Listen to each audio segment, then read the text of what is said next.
এটা হচ্ছে দুনিয়ার সবচেয়ে দামি জিনিস, যেটাকে Elon Musk, Bill Gates, Jeff Bezos, Warren বাফেটসের মতো বিলিনিয়ার্সরাও যদি নিজেদের পুরো জায়গা জমিও একসাথে মিলিয়ে দেয়, তারপরও এই জিনিসের দামের ধারে কাছেও আসতে পারবে না।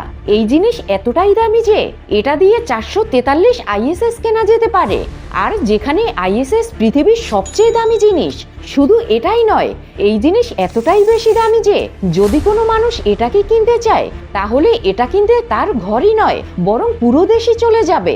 আর আজ পৃথিবীতে যত গোল্ড এবং ডায়মন্ড রয়েছে, সবগুলোর দাম যদি কাউন্ট করা হয়, তাহলে সব মিলিয়ে এই জিনিসটার দামের ধারে কাছেও আসতে পারবে না। এই জিনিস শুধু দুনিয়ারই নয়, বরং পুরো ইউনিভার্সেরও দামি জিনিস। আর এই জিনিসটির নাম হচ্ছে অ্যান্টিম্যাটার। এটা শুধু 1 গ্রামেরই দাম $62.5 ট্রিলিয়ন। এটা আসলে খুবই রেয়ার জায়গায় পাওয়া যায়। আর এটা এত রিয়েক্টিভ হয় যে যদি 1 গ্রাম অ্যান্টিম্যাটার নর্মাল ম্যাটারের সাথে মিলে যায়, তাহলে হিরোশিমায় ফেলা বমের মতো এনার্জি প্রডিউস করবে।